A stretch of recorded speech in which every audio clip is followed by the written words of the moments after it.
Com sabeu, el títol de la presentació és Cultura de l'espiritualitat. Per tant, aquí hi ha dues paraules claus, cultura i espiritualitat. I hi ha una paraula que vincula aquestes dues paraules claus, espiritualitat i cultura. Aleshores agafaré una tercera paraula a través de les quals les vincularé. I la paraula en qüestió és la paraula paraula. La paraula paraula. Paraula, sigui un verb, sigui un nom, sigui un adjectiu, serà allò que comunicarà cultura i espiritualitat. En el camp de l'espiritualitat, aquesta paraula fa bona parella amb això que anomenem silenci. Aquí estem en un espai que afavoreix molt el silenci. És un silenci amable. En altres llocs no, els silencis són tensos.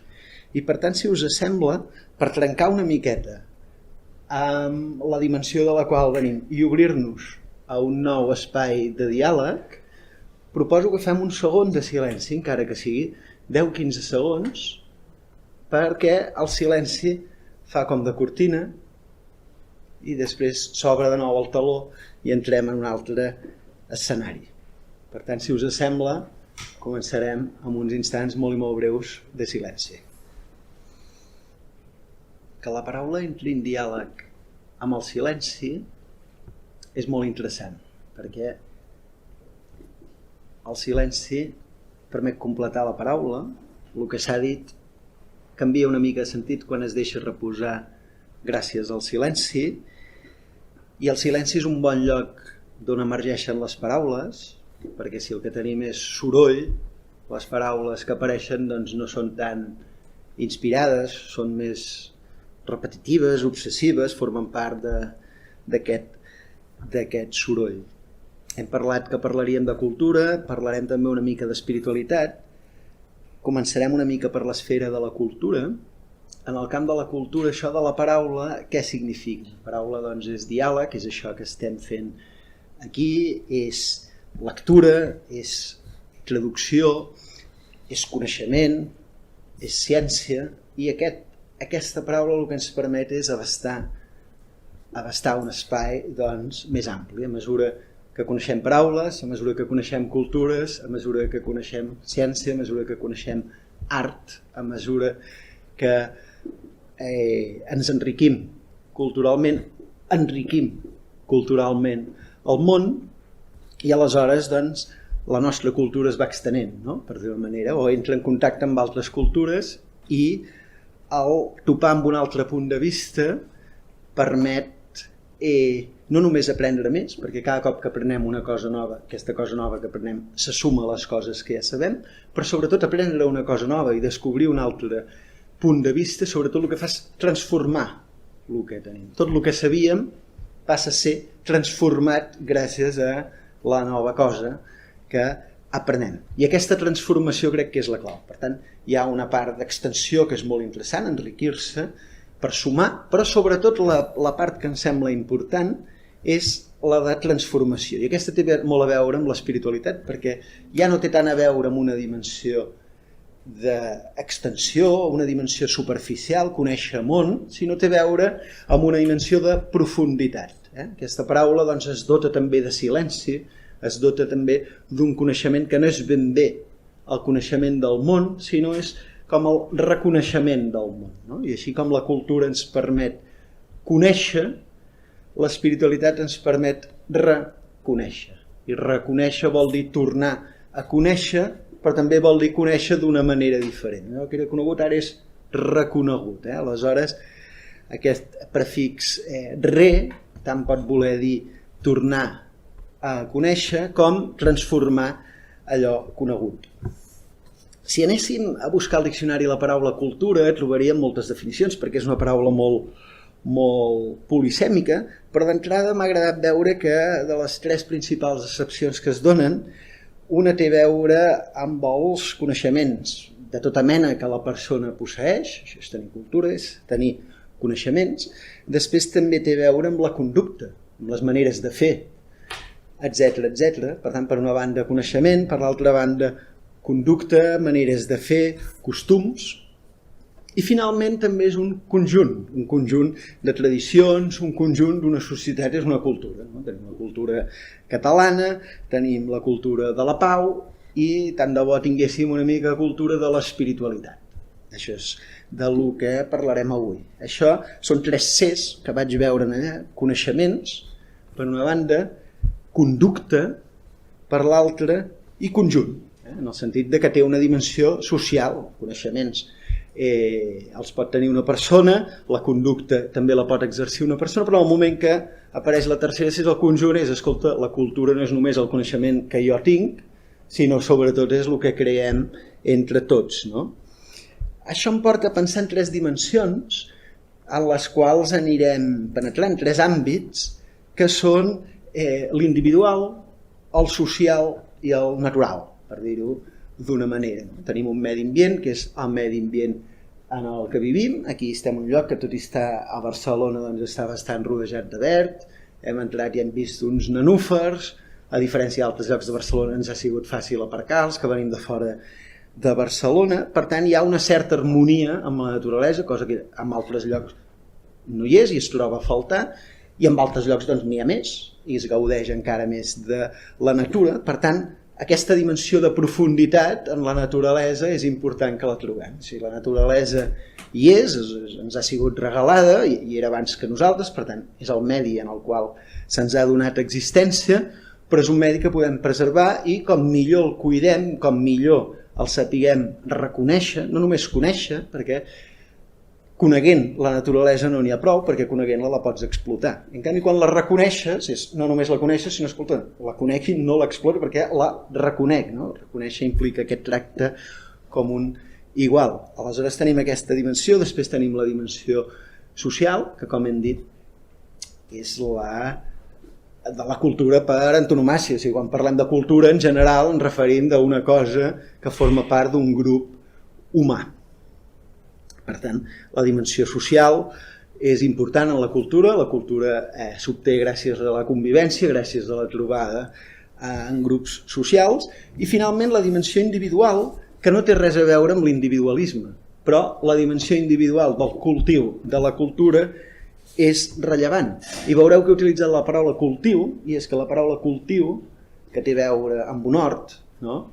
Que té a veure amb l'horticultura, la paraula cultiu, també té a veure amb la paraula cultura, perquè cultivar és el mateix que adquirir coneixement, i també té a veure amb el culte, i el culte és l'oració, és la pregària, és la meditació.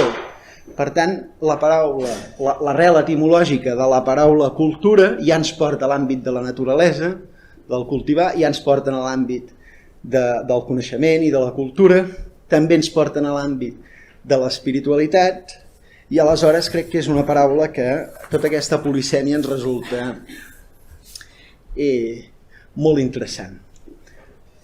Presentada la paraula cultura, podríem presentar una miqueta la paraula espiritualitat, cosa que encara és més difícil. Si la paraula cultura ja és polisèmica, ja té molts sentits, la paraula espiritualitat encara té més, però per començar, una de les definicions que podríem apuntar, que més que una definició és apuntar sentits que li podríem donar amb aquesta paraula, espiritualitat, al remetre a un esperit, a remetre a quelcom sagrat, a quelcom diví, a quelcom místic, a quelcom sobrenatural, a quelcom transcendent, a quelcom inefable.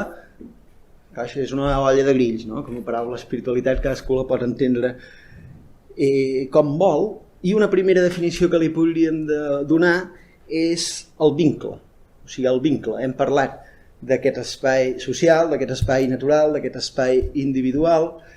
Hem parlat d'aquest culte com a culte intern, com a relació d'un amb si mateix, aquest culte com a cultura, com a relació amb la societat, aquest culte com a cultivar, que és la relació amb el medi.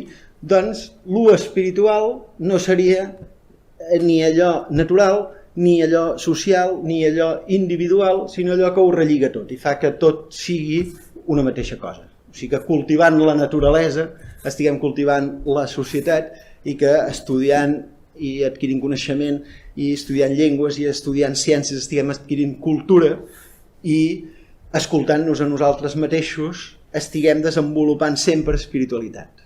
Tant si estem treballant la naturalesa, com si estem treballant la societat, com si estem treballant la persona. O sigui, la consciència espiritual seria aquella manera de fer que poden tenir tant persones amb consciència ecològica, tant persones amb cultura, tant persones que facin qualsevol tipus de ciència o art, si ho fan amb aquesta visió més global, més holística, més transcendent, més de profunditat. I no cuiden només el medi ambient com un objecte material. Escolta, és que hem de cuidar el medi ambient perquè ens estem quedant sense recursos. I això de quedar-se sense petroli, o això de que perilli l'electricitat i ens quedem tots a les fosques i tal, no, escolta, llavors aquesta gent està mirant el medi ambient amb una consciència ecològica, perquè volen que els recursos no s'acabin, volen que no s'extingeixin les espècies, però estan mirant d'una manera materialista el món, en el sentit que estan veient que el món és senzillament un medi natural, que és un mitjà de supervivència de les pròpies espècies que hi viuen. Aquesta mateixa mirada ecològica, quan està dotada d'espiritualitat, entrem en això que Pàniker anomenava ecosofia, que ja no és ecologia, sinó que és sofia, que és la saviesa de la pròpia terra. Aleshores es dota de profunditat en l'ecologia. I ja no s'estima només a la naturalesa com a font de recursos, sinó que se l'entén com a font de bellesa i se l'entén també com a eco de l'origen, si em permeteu. L'origen és quelcom buit, és una vacuïtat, diuen a Orient, és quelcom desconegut, és quelcom que no sabem què era, però era quelcom potencial que va permetre que l'existència tal com la coneixem avui sigui tal com és avui.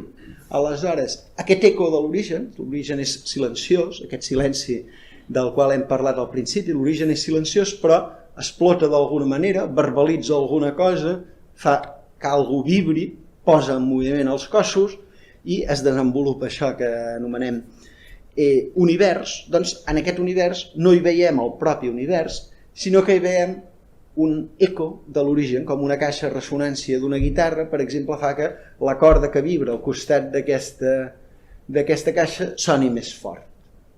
Per tant, la visió creient de l'univers no és només veure l'univers com un univers material, sinó que en aquesta matèria, en aquests cossos que veiem en l'univers, hi ressona una força transcendent en els propis cossos, perquè ve d'un més enllà desconegut, que és l'origen, que és silenciós, que és desconegut, o que no sabem ben bé de quina matèria està fet, però aquesta força creadora ressona en els cossos. Per tant, els creients no només miren la naturalesa en la seva materialitat, sinó que la veuen en una dimensió de profunditat com un espai en el qual hi ressona un eco de l'origen. Per això Pàniker o altres autors expliquen que l'univers és una teofania, no? És una revelació de la divinitat, i si bé la divinitat doncs no sabem què és inefable, és completament desconeguda, podem especular molt però en podem dir poc, de la seva revelació, del seu eco, de la seva força creadora, en tant que allò que ha fet que tot sigui tal com és ara, doncs l'origen no sabem què era, no sabem què hi havia abans d'un Big Bang, per exemple, o no sabíem què hi havia abans d'un Gènesi, és igual, expliquem-nos com ens expliquem la cosmogonia, l'origen del cosmos, ens l'expliquem com ens l'expliquem, abans de l'existència coneguda doncs hi havia una preexistència, doncs aquesta preexistència, sigui la que fos, està ressonant en l'existència que tenim avui, perquè això que tenim avui és com l'eco, és el producte, és la conseqüència d'allò que hi havia ahir. Aleshores, aquesta consciència no és només una consciència creient, perquè hi ha molta gent que no és creient i també la té. Per això jo utilitzo més la paraula espiritualitat, que ja no remet tant a religió, no remet tant a creences. Hi ha molta gent que pot dir, mira, jo no tinc conviccions religioses, però amb l'espiritualitat hi crec, perquè crec que sóc una energia en moviment. No? Tots sabem que matèria i energia fan bona parella, com hem dit abans, silenci i paraula fan bona parella, doncs també matèria i energia fan bona parella, perquè matèria i energia són com el llamp i el tro, són una mateixa cosa, però que es presenten en dos aspectes diferents. No? A mesura que es condensa la matèria, es condensa l'energia, va esdevenint matèria, i a mesura que es subtilitza la matèria es va convertint en energia. No? Doncs aleshores, aquesta dimensió entre aquesta manera de veure l'existència entre la seva materialitat més densa, més tangible, i la seva immaterialitat més subtil, o la seva dimensió més espiritual, més energètica, si voleu, doncs dota l'univers de profunditat, amb les seves respectives capes, no? Per exemple, doncs el foc és molt eteri, molt lluminós, aleshores tindria una energia, podríem dir, molt espiritual, perquè és molt destructiva, però molt creativa, molt força, molt potent. En canvi, doncs, per exemple, la cendra que en desprèn o el tronc d'on ve doncs, seria més material. No? La mirada aquesta de la que estic parlant, d'aquesta mirada d'ecosofia respecte al món, permet mirar el món com en diferents graus de profunditat. No? Aleshores, no es tracta només de conèixer el món, sinó de reconèixer-lo, i reconèixer-lo vol dir veure en el món les seves dimensions de profunditat. No?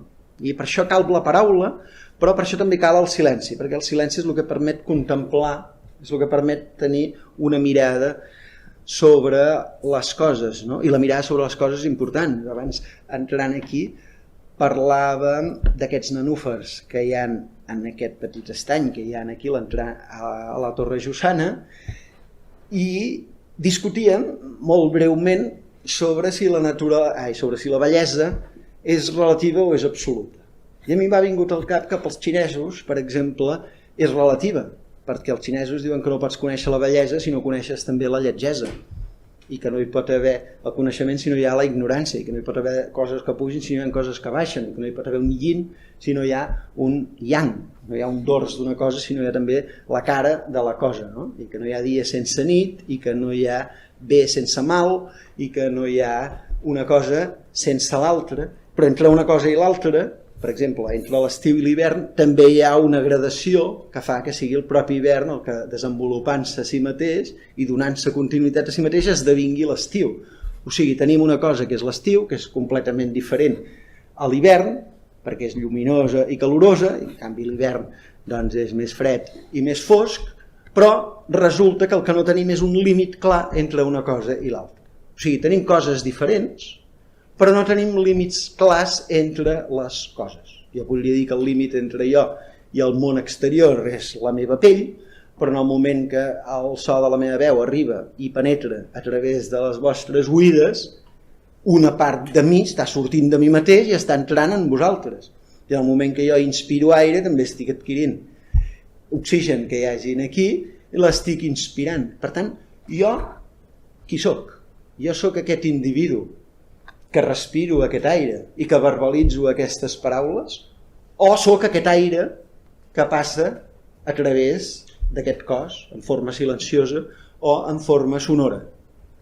Això depèn de amb qui m'identifico jo. Avui el de les identitats està molt permès, avui en dia un se pot identificar amb el que vulgui, per tant jo puc triar amb què m'identifico, amb aquest cos, amb aquestes tripes, amb aquests sentits, amb aquest allò que perceben un món, o m'identifico amb aquesta força que li dona vida i que la travessa i surt. Doncs tot depèn del punt de vista que tinguem de les coses, doncs jo m'identificaré a mi mateix amb una cosa o amb una altra. Per tant, tornant als nenúfars i tornant a la manera xinesa de veure aquests nenúfars, ens diria que la bellesa d'aquests nenúfars és relativa. En funció dels ulls que el mirin, els trobaran bonics o els trobaran lletjos. Per exemple, aquí hi ha uns nenúfars la mar de bonics, però una miqueta més amunt hi ha una escultura d'uns mistos, i llavors jo, segons la meva experiència subjectiva, segons el meu criteri, segons el meu bagatge, considero que aquests nenúfars són molt bonics, en canvi que aquella escultura d'aquells mistos són molt lletjos. Per tant, la bellesa és relativa. Hi ha altres tradicions, per exemple en el marc de l'islam, que ens consideren que la bellesa és un absolut i que l'univers és bell, i que qui no sap veure que l'univers és bell és perquè té un problema als ulls, perquè l'univers és bell. I aleshores això no és discutible, l'univers és un atribut diví, Déu ha creat l'univers i l'ha creat bell. I qui no ho sap veure, doncs, que faci un treball de purificació dels òrgans dels seus sentits fins que ho pugui fer. I això és el treball espiritual en el marc de la tradició de l'islam, que consisteix en tenir molt clar l'absolut, tenir molt clar la grandesa de les coses, i intentar esforçar-se, sotmetre's, acomodar-se en aquesta bellesa i reconèixer que un té limitacions perquè la seva identitat es limita i no és capaç d'obrir-se a la grandesa i a la bellesa de l'univers. Aleshores, el treball espiritual el que consisteix és d'alguna manera en trencar aquesta subjectivitat, en intentar desprendre's de les pròpies limitacions i obrir-se a l'univers en la seva absolutesa, en la seva dimensió absoluta de grandesa, de bellesa, etc. Aquesta dimensió de grandesa, aquesta dimensió d'absolut, és una manera de veure el món que podríem anomenar de perplexitat. La perplexitat, en parlo una mica en el llibre, la perplexitat què és?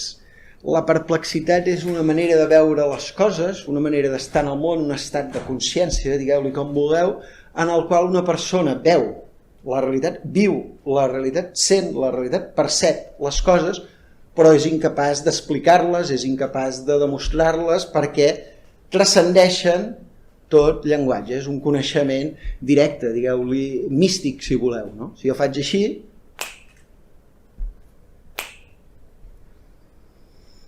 i ara arriba algú i dirà, bueno, què feu aquí? Què esteu fent? Si li diem, mira, doncs hi ha l'Arnau que ha picat 2 dits de la mà i s'ha produït una fricció i això ha produït un so, que resulta que era aquella nota musical, que resulta que ha durat tants segons.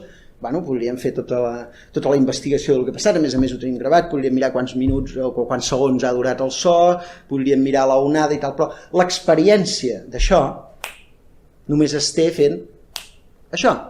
Aleshores, aquest tipus de coneixement directe, aquest coneixement directe que jo, per exemple, el tinc quan una persona que m'agrada i que m'estimo em fa un petó i una abraçada, això que jo sento, o quan una persona que no m'agrada gens em ve i em diu un insult, aquest coneixement directe que jo tinc del món podríem dir que és un coneixement de perplexitat, perquè és un coneixement que tot i que el puc aprendre amb vaga intercalada, tot i que el puc conèixer, tot i que el puc sentir, no el puc retenir, és instantani, és efímer, és fugaç, és coneixement, però després no cal demostrar-lo, no cal explicar-lo, perquè senzillament és coneixement viu, és coneixement viu, és reconeixement.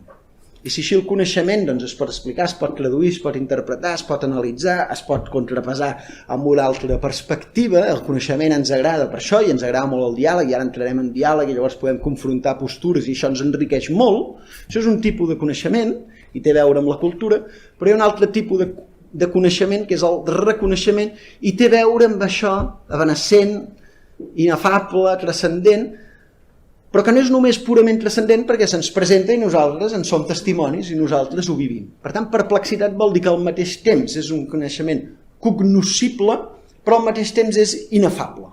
I aquesta paradoxa entre quelcom que jo puc conèixer, puc tenir, però no puc retenir, no puc demostrar, no puc cosificar, no puc encasellar, perquè a la que ho vull demostrar ja ha canviat de forma, o a la que ho vull retenir ja s'ha convertit en una altra cosa, no? Com l'estiu, al cap d'uns dies ja és la tardor i ja és l'hivern i ja torna a venir un altre estiu, però aquest estiu és el mateix que el de l'any passat. Ostres, no, doncs és diferent perquè aquest és més calorós i aquest s'ha avançat i ha començat al maig.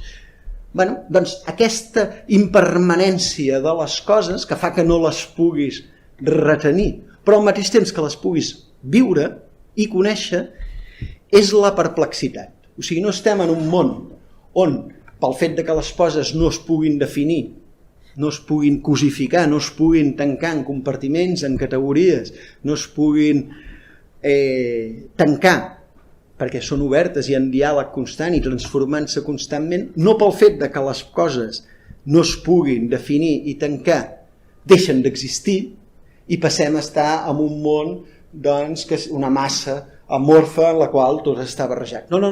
Les coses es poden distingir, es poden conèixer, es poden distingir, però el que no es poden és separar, el que no es poden és deslligar, el que no es poden és cosificar o classificar en categories tancades, perquè les categories sempre seran obertes. Per tant, no estem ni en el món de la cosa ni en el món de la no cosa. Estem en el món de la cosa no cosa. Tot és, però no és definitivament el que és. No sé si m'explico, això és perplexitat. Perquè si només estiguin al món de la no cosa, doncs no estaríem aquí parlant, no estaríem parlant català, no estaríem parlant català a les 10 del matí a Torre Jussana, sinó que no estaríem fotent absolutament res, perquè seria una cosa purament transcendent i completament inexplicable. I no, és explicable, però no és explicable del tot. Es pot cosificar, es pot medir, es pot pesar, sí, però el seu pes canvia constantment, la seva massa també, el seu moviment també, s'està transformant completament, està dialogant amb coses externes que no són ella, a partir d'això la transformen amb ella, fins al punt que no sap si la cosa és la cosa o és la no cosa, perquè entre la cosa i la no cosa hi ha un diàleg permanent que fa que es transformin mútuament. Per tant, aquesta cosa no cosa implica veure el món en aquesta dimensió d'espiritualitat.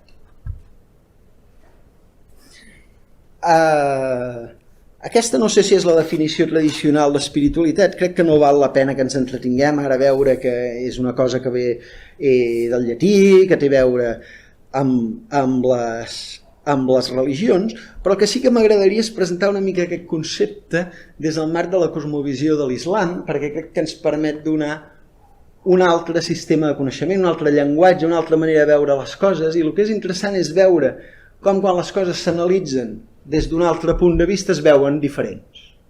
No? Si estiguéssim explicant aquesta mateixa ponència en un altre idioma, el fet de fer-ho en un altre llenguatge també l'imaginari seria diferent, perquè com hem vist, per exemple, només la riquesa etimològica de la paraula cultura, les paraules tenen diferents sentits i aquesta és la dificultat amb la que topen els traductors, que quan tradueixen una conferència o tradueixen un llibre diuen, home, sí, diu això, però allò tenia uns matisos que jo no podré traduir.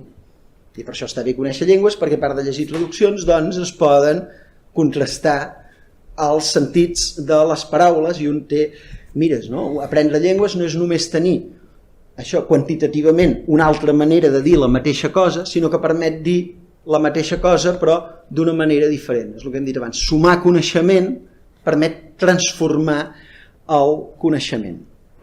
Hi ha 3 paraules de la llengua àrab que ens poden servir una miqueta per explicar tot això, perquè així sortim de les típiques paraules fe, creença, sagrat, espiritualitat, i aquestes 3 paraules són Islam, Iman i Ihsan. Islam és una paraula que tots coneixeu.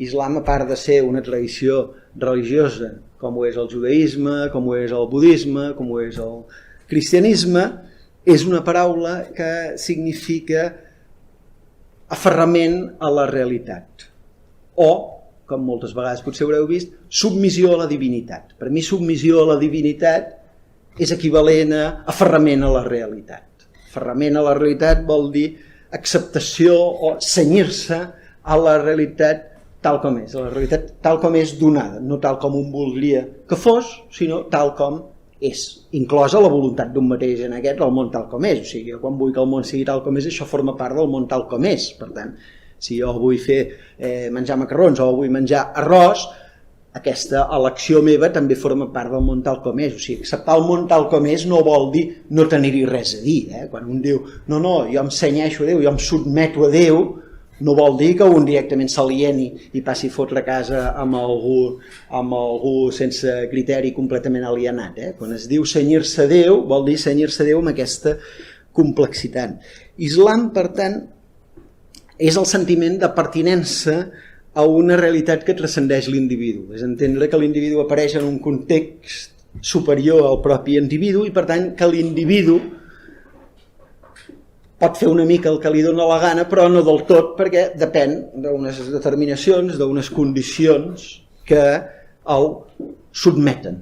Això de sotmetre's és una paraula que no és gaire bonica i per això l'islam a vegades ens sembla més agressiu o més violent que altres tradicions religioses, perquè, esclar, no, l'islam és el sotmetiment a Déu. Això nosaltres ens tira una mica enrere. Encara que, bueno, jo m'imagino que el Ku Klux Klan o Franco, no sé què, vull dir que també tenen la seva espasa i també tiren igual d'enrere, no? Per tant, no és l'única religió que tira enrere, l'islam, però si diem això d'islam, això de submissió a Déu, ho diguéssim en xinès, utilitzaríem una paraula que ara està molt de moda que diríem fluir. Això és el flow, com flueixes, com l'aigua, no? Be water, my friend. Aquest be water, my friend, sigues com l'aigua vol dir adapta't al terreny. L'aigua baixa cap a la dreta o baixa a l'esquerra en funció de les condicions del terreny. L'aigua no té un color, l'aigua mostrarà un color en funció del fons que tingui el recipient que conté aquesta aigua.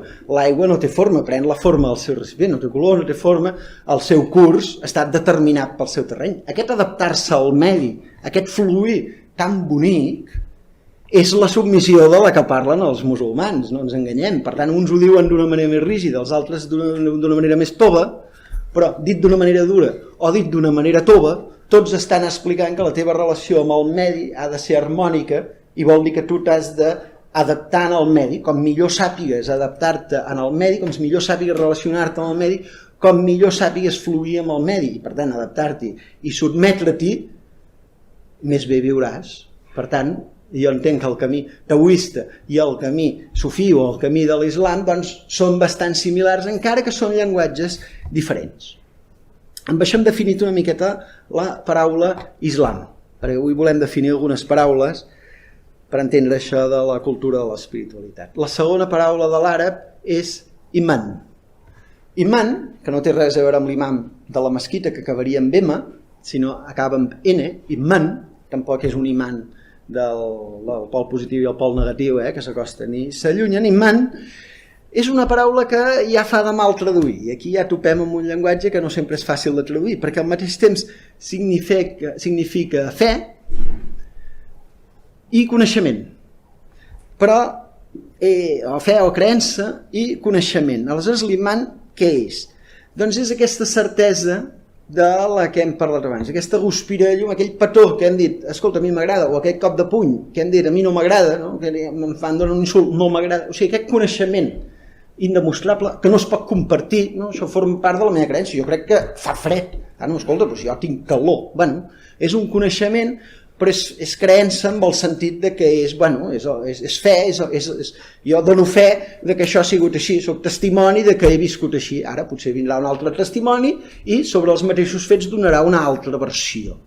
Per tant, és un coneixement que tot i ser real, tot i ser objectiu, està filtrat per l'experiència subjectiva, passa per ser viscut en primera persona i per tant és un coneixement de la realitat que té aquesta naturalesa. Això és l'iman.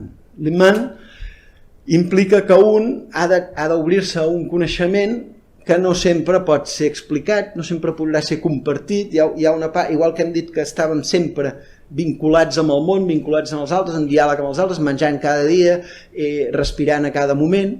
Igual que estem en diàleg amb els altres, també estem en un cert aïllament, i hi ha una part de coneixement que jo el tinc i no sé ben bé com compartir-lo, perquè no sé en quina paraula explicar-lo, no sé ben bé com explicar aquests fets.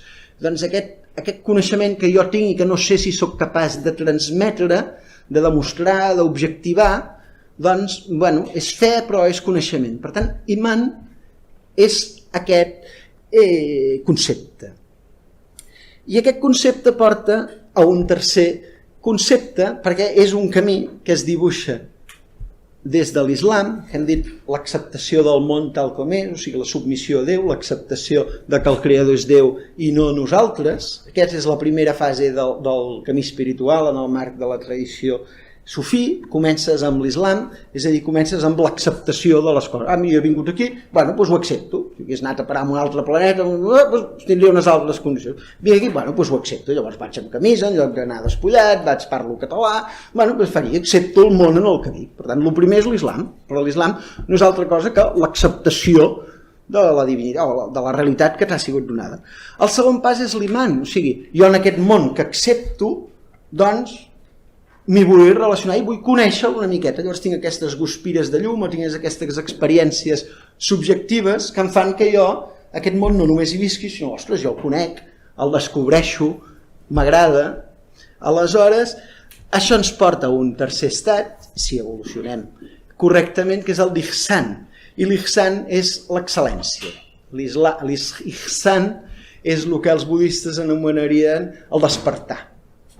És un estat de plenitud de consciència. Hi ha gent que parla de mindfulness, l'atenció plena, la consciència plena. Aquesta il·luminació, aquest despertar, aquesta consciència plena és el tercer pas d'aquest camí espiritual que hem parlat en l'islam, que comença per l'acceptació, continua pel discerniment, per la fe, pel testimoniatge de la realitat que jo estic visquent i acaba amb un ple testimoniatge viu. No, escolta, és que jo la veritat que he viscut és la que realment és, sense mals entesos. Perquè l'estadi intermig està susceptible a l'error. No, escolta, fa fred però jo tinc calor. Aleshores potser és que tens un trastorn tèrmic, no estàs percebent bé els teus sentits, no? Si ets daltònic, escolta, és que no estàs veient bé aquest vermell i aquest verd, o no has escoltat bé el que diuen. Aleshores tu pot ser que tinguis una percepció de la realitat una mica esbiaixada. Quan la teva percepció de la realitat és la que és diàfana, és transparent i els filtres de la teva subjectivitat si t'has desaferrat per als vincles com per no tenir un ego que et faci veure les coses com no són, perquè a vegades algú et diu no vinguis i tu, pam, i acabes anant i dius, home, que no havies entès la intenció de l'altre. Doncs aquest saber veure el missatge de l'altre plenament, doncs aquí hi ha un estat de plenitud, un estat d'excel·lència, que al mateix temps és d'excel·lència en el discerniment, en el coneixement, i al mateix temps és d'excel·lència ètica, perquè aquest discerniment correcte del món, conèixer el món tal com és, el més afinat possible, aquest refinament en el coneixement, en la seva dimensió de profunditat, al mateix temps porta a un comportament just, noble, ètic.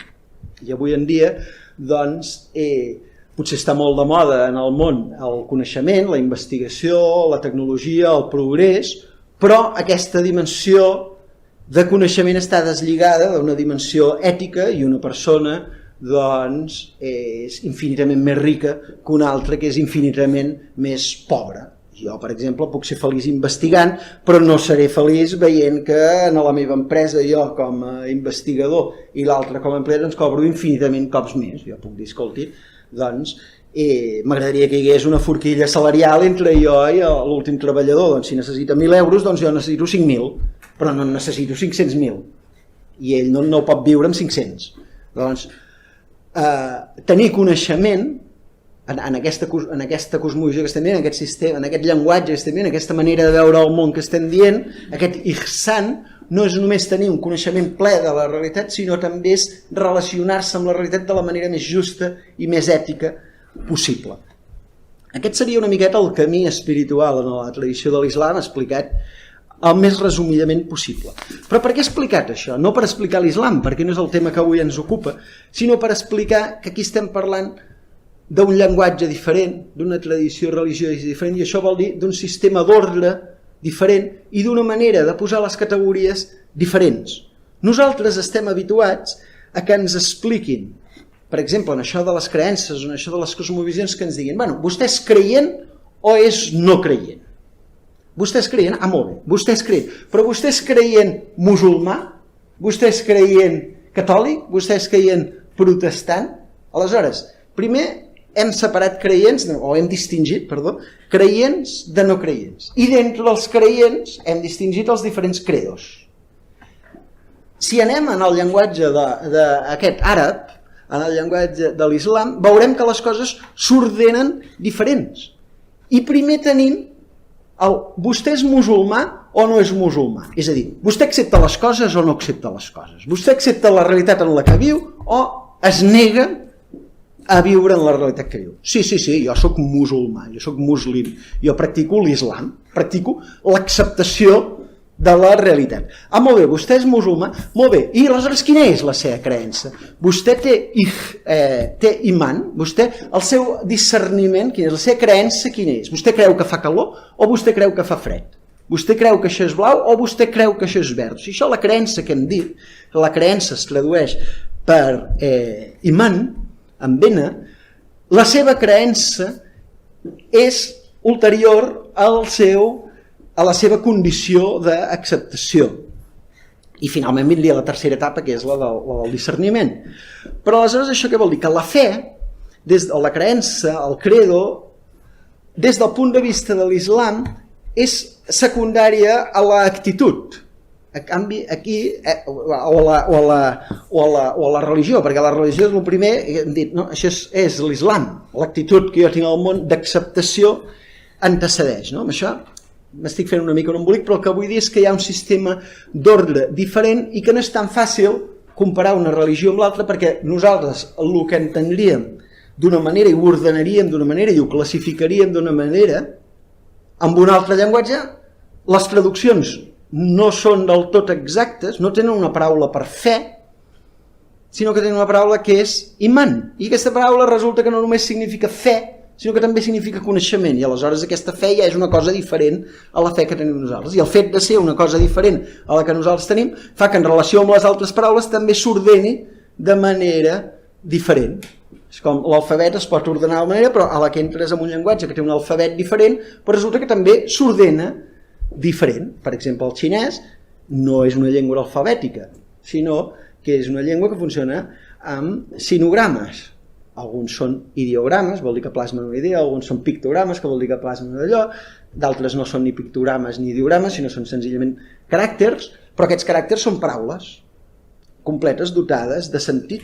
No hi ha una unitat bàsica que sigui la lletra menor a la paraula. Per tant, això no només ens fa que haguem de traduir les paraules del català, les paraules del xinès, sinó que vol dir que nosaltres no trobarem paraules amb la lletra A, paraules amb la lletra... A mi, per exemple, doncs, a vegades em diuen Andreu, o de vegades em diuen d'una altra manera que no és Arnau, senzillament perquè té les mateixes lletres. Doncs el xinès serà diferent, serà diferent. Aleshores, això comporta un sistema d'ordre diferent. Aquests diferents sistemes d'ordre podríem dir que són perspectives. Aleshores, perspectives vol dir, per exemple, si mirem aquests vasos de cartró i aquestes ampolles, jo les veuré des d'aquí i vosaltres les veureu des d'allà. I com que més o menys estem en cercle, doncs tothom podrà veure un contorn diferent. Perspectivisme és una paraula que vol dir que jo sé que des d'aquí ho veuré així, però també sé que vosaltres des d'allà ho veieu diferent i que per tant jo puc dir una part de la veritat i vosaltres podeu dir una altra. Llavors, perspectivisme vol dir que un no és capaç de tenir totes les perspectives, però és capaç d'entendre que hi ha més perspectives que la pròpia, és capaç d'adoptar més d'una perspectiva i d'entendre que tot el que està veient és part de la realitat des d'un angle o des de diversos angles, però en tot cas no és mai la consciència de la realitat des de tots els angles, i per tant el perspectivisme porta a acceptar que el món sempre és més gran que el que un mateix pot arribar a copsar per moltes perspectives que tingui. Jo ara puc dir, escolta, és que jo vull explicar el món en totes les llengües. Bueno, doncs potser n'aprendré 3 o 4, o potser n'aprendré 7 o 8, o potser fins i tot n'aprendré 15 o 20, però no podré temps, no tindré temps material d'aprendre totes les llengües que hi ha. No tindré mai prou ciència, no tindré mai prou coneixement del món. I el món, a més, sempre serà més gran que el que jo pugui albirar i més petit que el que jo pugui descobrir. Abans es pensaven que el més petit eren els àtoms, però després ja van veure que dintre els àtoms hi havia protons i neurons i electrons i vés a saber què hi deu haver dintre d'això. I el món resulta que els seus límits es van extenent cap a lo gran tota l'estona i es van reduint cap a lo més petit tota l'estona. Això ens fa veure que aquest univers que a nosaltres ens sembla limitat és limitat perquè nosaltres el mirem però no el podem veure mai des de tots els angles. I el mateix passa amb la nostra interioritat i la nostra exterioritat. La nostra interioritat té una dimensió de profunditat més àmplia. La nostra psicologia sempre és més complexa o més rica del que mai podrem albirar. I al món extern sempre hi ha més informació que la que som capaços de copsar. Aleshores, el nostre lloc en el món fa que sigui aquest de perplexitat que hem dit, perquè per moltes perspectives que adquirim respecte al món, per molts diàlegs que fem, per molta ciència que aprenguem, sempre som inferiors a la realitat. Sempre veurem una part de la realitat. I aquesta actitud de, no diria d'inferioritat respecte al món, perquè hi dialoguem de tu a tu, però aquesta actitud d'humilitat, escolta, jo amb el món sempre estic en minoria. No? Quan un es creu que està en majoria s'atreveix a imposar la seva voluntat. Però quan un sap, escolta, jo estic en minoria perquè jo el que sé del món sempre serà poc. Doncs aquesta actitud d'humilitat respecte al món, saber que t'hi pots relacionar de tu a tu, però al mateix temps sapiguent que no t'hi pots imposar perquè la certesa que tens doncs, no és del tot fehaent, fa que sempre tinguis en compte la teva relativitat i que tinguis en compte la seva absolutitat. La seva absolutitat, què vol dir? L'absolutesa del món vol dir que tu entens que la condició relativa és la teva. La condició contingent ets tu, qui està sotmès al temps ets tu, qui està sotmès a uns límits ets tu, qui té un ego i unes creences esbiaixades ets tu, que no la realitat, perquè la realitat és més àmplia i més eterna i més intemporal i més extensa del que mai podries albirar. Per tant, aquesta relació entre el subjecte o el relatiu i l'absolut és una mica la cosmovisió espiritual de la que vull parlar, que no trenca amb la dimensió absoluta de les coses, perquè les tradicions religioses o les tradicions espirituals se sotmeten a la relativament a un absolut, o sigui, entenen que l'existència és, i per molt que sigui canviant, doncs és innegable, no? Per exemple, la meva vida s'acabarà, però el fet que jo hagi viscut serà innegable. O sigui, encara que la premsa el manipulés i digués, no, el senyor Arnau Oliveres no va existir mai, encara que tots us poséssiu d'acord, allò, no. D'alguna manera l'univers és testimoni de que jo he existit, no? Per tant, això és absolutament verdader, el que estem visquent, la realitat és absolutament certa. Ara, sigui d'aspecte canviant i que primer hi hagi una preexistència que no sabem com era, després hi ha una existència que és la que tenim ara i després vindrà una posteexistència que no sabem com serà, naturalment, i això serà relatiu, i segurament l'estadi que hi havia de preexistència també va ser relatiu i canviant, i l'estadi en el que ens transformarem després quan se'n mengin els cucs o el que sigui serà una altra forma de vida, però la vida, en tant que passa a través nostre i alimenta la vida del futur i ve de la vida del passat, en la seva força és absoluta. Fins i tot els xinesos que no, tot és relatiu, la bellesa és bellesa perquè hi ha la lletgesa per contrarrestar-la. Fins i tot en aquest sistema relativista yin i yang, entenem que yin i yang formen un tot que s'anomena Tao, i el Tao és un yin i un yang, i que si no hi ha yin sense yang, vol dir que podem entendre el yin i yang com una dualitat, o podem entendre el yin i yang com una unitat. Tenim una unitat bipolar, un pol yin i un pol yang, un pol nord i un pol sud, però un sol planeta Terra, un sol univers, un sol Tao, un sol cosmos, un sol univers en esdevenir, una sola realitat, fins i tot una sola vida, amb molts aspectes, moltes formes, molt canviants, però sense origen ni final, perquè és una força vital, vivificadora, que està sempre ressonant en diferents instruments musicals, en diferents guitarres, en diferents cossos, però sempre revelant-se a si mateixa com a vida. És aquest fet de la vida el que és absolut, és el fet de la vida. Si la vida no hi fos, doncs no hi seria, però la vida hi és. Ara, com es mostra? Sempre de manera relativa. Però com a vida, no? El Li Ching, un dels llibres, el llibre clàssic del pensament xinès, diu que, bueno, no diu, però de tots els ensenyaments del Li Ching, l'ensenyament que es destil·la, que curiosament no està escrit en el llibre, és que el canvi és l'únic constant. L'únic permanent és el canvi. Per tant, tot és impermanent, tot va canviant, l'univers anirà canviant de formes i nosaltres passarem de llarg i hi haurà una altra cosa després nostra, però aquesta cosa que hi haurà després també serà l'univers. I per tant, el fet de la vida o el fet de l'univers o el fet del curs d'alguna cosa, que hi hagi alguna cosa cursant i ressonant tota l'estona, aquest fet és absolut. Aquesta és la gràcia de la perplexitat, que vivim en un món relatiu, però tot i així entenem que el fet de poder viure en un món és un fet absolut.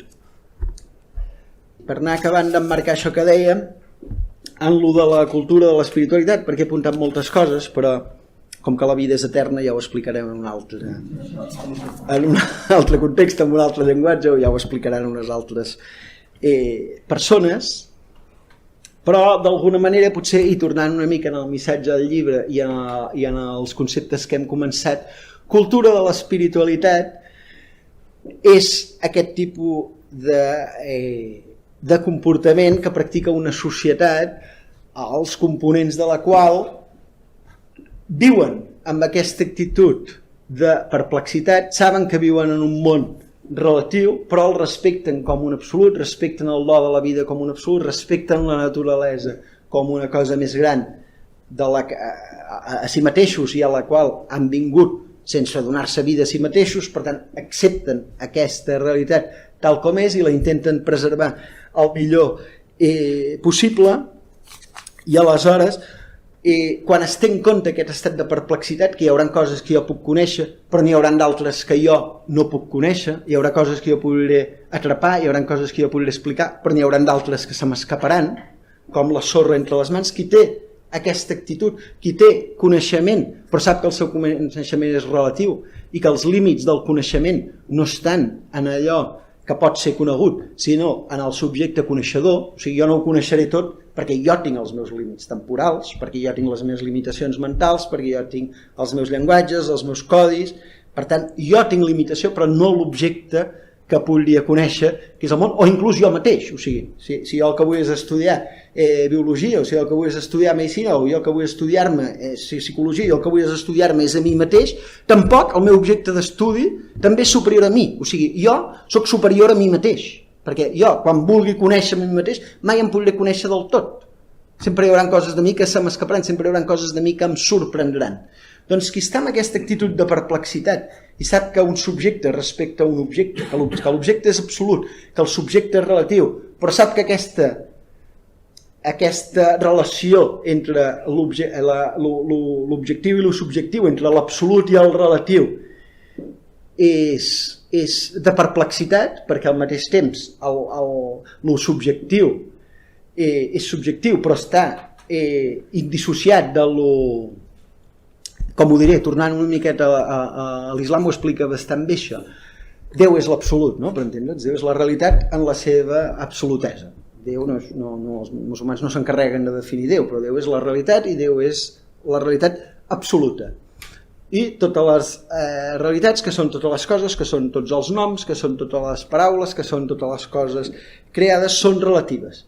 D'alguna manera, si mirem les coses, entenem que les coses són expressió de Déu, perquè totes donen realitat material a la realitat, totes donen vida material a la vida, però la vida no és això que tots tenim, és només tot això que és allò que nosaltres posem de manifest, és allò que nosaltres palesem, però la vida ens ve, ens travessa, marxarà i continuarà el seu curs.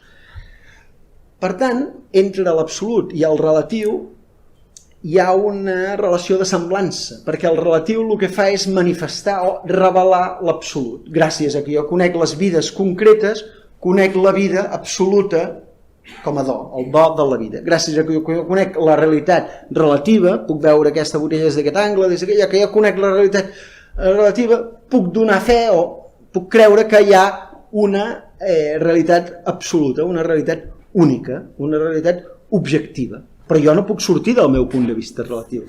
Per tant, la relació de les criatures respecte a la realitat o la relació dels individus respecte a la divinitat, en el marc de la cosmovisió de l'islam, és que de semblança respecte als individus de Déu, perquè totes les criatures el que fan és ser un reflex d'una força creadora, tot el que s'ha creat, tot el que és creació, està reflectint una força creadora, totes les vides reflectint què és la vida, què és el fet de la vida, sigui la vida d'un cuc, sigui una papallona, sigui un ésser humà, sigui el que sigui, està palesant el que és la vida, està donant exemple que és la vida. Per tant, tots hi ha aquesta dimensió de semblança, però també hi ha una dimensió inefable, una dimensió d'incomparabilitat, i és que totes les criatures, totes les coses, tots els objectes materials que prenen forma pel fet d'estar sotmesos al canvi, pel fet d'estar sotmesos a la relativitat, són diferents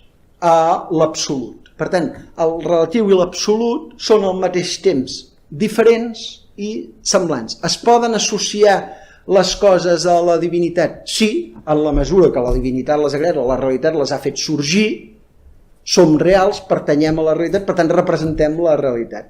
En la mesura que la realitat és creadora i nosaltres som creats, aleshores no ens hi semblem, i aleshores aquesta relació ambivalent entre semblança i incomparabilitat és l'actitud espiritual d'estar en el món. O sigui, jo sé que el que represento al mateix temps més immanent i més transcendent. Al mateix temps em supera, però al mateix temps ho abraço. Jo al mateix temps represento la realitat, dono forma a la realitat, dono forma a la vida, mostro què és la vida, mostro què és la realitat, però al mateix temps la realitat és transcendent i no queda retinguda en això que la mostra.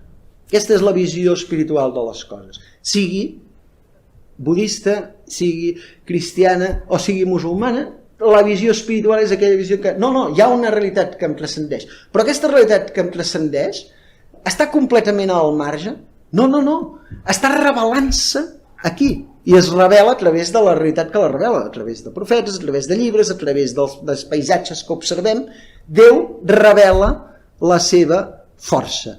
Però aquesta revelació és Déu? No. Però sí. Perquè és la seva manifestació. És com si jo digués, aquest discurs que ara vosaltres heu escoltat és l'Arnau, home, no, però reflecteix, és el rotllo que ell ens ha fotut, no és el rotllo d'algú altre, és el de l'Arnau. Per tant, estic aquí, sí, estic aquí, en aquestes paraules em representen, però sóc jo? No sóc jo. Aleshores, la relació entre la realitat i els individus reals és aquesta. Nosaltres representem la realitat, però no som la realitat. Però que no siguem la realitat no vol dir que no siguem reals. Aquesta és una mica, no? És que és una cosa que segons com l'expliqui pot semblar que estic explicant una contradicció. I no estic explicant una contradicció, estic explicant una cosa que és complexa i és ambivalent. O sigui, som reals? Sí. Som la realitat? No. Hem d'entendre que som reals, però que no som la realitat. Hi ha gent que diu, com que no som la realitat, aleshores som irreals. I llavors aquí venen els nihilistes, i el Sartre, i el Nietzsche, i tots aquests, llavors aquí n'hi hauria per tirar-se un tiro, perquè com que som una merda, per entendre'ns, la realitat és d'allò, jo no sóc res, la realitat és real, però jo no sóc real. Llavors saltaria per la finestra. No, jo no sóc la realitat, però jo sóc real. I que jo sigui real tampoc m'ha de portar a una visió materialista dels fets, com que jo sóc la realitat, tinc la realitat aquí, mira, doncs escolta, la realitat és així, farem les coses a la meva manera i taxativament jo tinc el coneixement, o jo tinc la veritat, o jo tinc la llei. No, tu tens la realitat, una parcel·la de la realitat de les coses, i el que tu dius és molt real, la teva visió dels fets és innegable, ningú ho posa de manifest, ara no es pot imposar als altres. Per tant, ni la visió nihilista, no és res, ni la visió purament materialista en el sentit no que el món no sigui material, sinó que el món sigui cosificable, més que la visió materialista hauria de dir dividida del món en el qual una visió pot assimilar-se com l'única visió de les coses. Per tant, com volem mirar el món? Jo crec que aquesta és la paraula per posar una cultura de l'espiritualitat, per presentar una cultura de l'espiritualitat. Com volem mirar el món? Com un objecte que coneixem o com un objecte que és susceptible de ser conegut de nou a cada moment? Si jo estic obert al món, sé que és canviant i sé que d'aquí uns minuts em mostrarà una cosa diferent a la que m'ha mostrat fins ara en els meus 41 anys de vida, jo estic amb aquesta actitud de perplexitat. Jo coneixo el món, he tingut aquest coneixement del món, però potser el que ara el món em reveli serà diferent.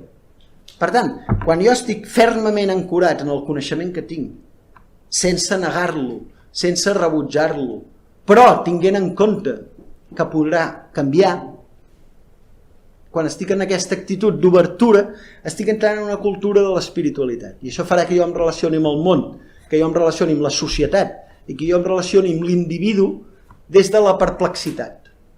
Aleshores no tindré només una consciència ecològica i vetllaré per un medi ambient més sa, sinó que estaré completament desbordat de la bellesa del medi ambient perquè entendré que és absolutament bella i no només estimaré el medi ambient des de la cultura ecològica, sinó ho faré des de la perplexitat. I quan vagi a la dimensió social de la realitat, no només cuidaré els altres perquè, escolta, jo crec en el valor de la justícia, jo crec en el dret, jo crec en una economia més social, etc, i vull que tingui cultura, i vull que tingui coneixement, la meva societat.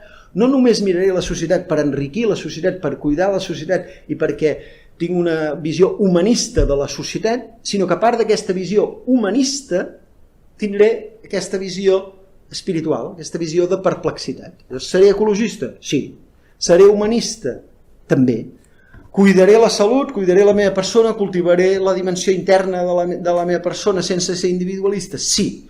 Però ho faré sapiguent que jo mateix em supero a mi mateix, que jo soc, que la meva vida és més que el que jo mai podré testimoniar i que jo només seré testimoni d'una parcel·la de la vida. Aleshores, qui es relaciona amb el món, qui es relaciona amb la societat i qui es relaciona amb si mateix, amb aquesta actitud de sorpresa, de petitesa, de dir, jo estic en minoria perquè el que jo sé, que està bastant bé, vull dir, sense renunciar al que sabem, perquè si no ens tornaríem nihilistes, però el que jo sé està bé, però sempre estic obert a que els altres em canviïn, a que el medi ambient m'inundi de vida.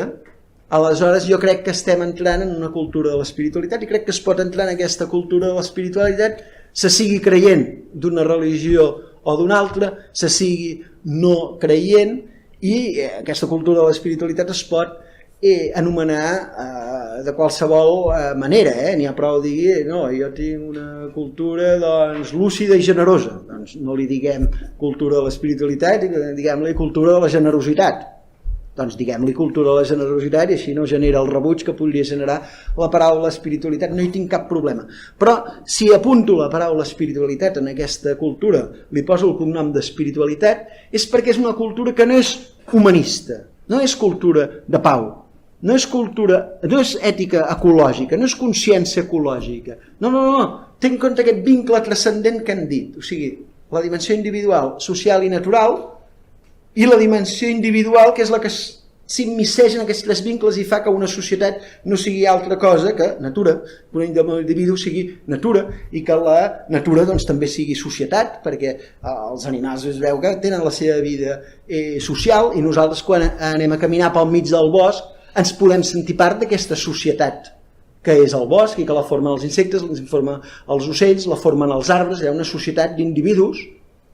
Per tant, la dimensió natural, social i individual de l'individu queda trencada, per molt que siguin distingibles, queda trencada pel fet espiritual. Per això jo no tinc cap rebuig en dir que és transcendent i que és espiritual.